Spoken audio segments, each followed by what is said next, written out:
Assalamu alaikum, Instagram görүүчүлөр, YouTube görүүчүлөр достор. Бүгүн сатууга ушул Россиянын Кон заводунан келген ушул тай сатууга чыгат достор. Тайдын маалыматына келсек достор, тай документи менен. Кон заводдон чыккан документ справкалары бар. Документ азыр шаарда, Россияда жакын ортодо келет достор. Тайдын моюнун узундуктары, белинин узундуктары жайында экен достор. Шодойгон тай экен. Машалла. Бутуголу, омуролору таза. Экен достор. Таза кануу өкүштөр.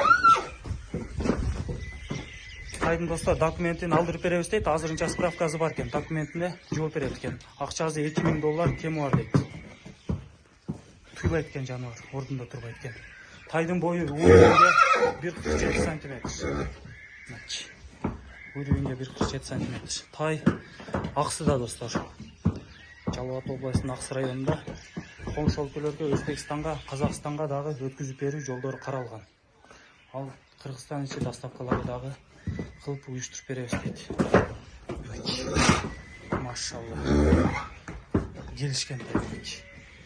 Ким өзүнө энчике жакшылык иштеген болсо көргүлө. Машалла. Тайдын арка жактары. Тайдын ичип жегенине ээжи гарантия берет. Личкасына жазсаңар, мындан башка дагы видеолор бар экен достор. Кимге кызык болсо.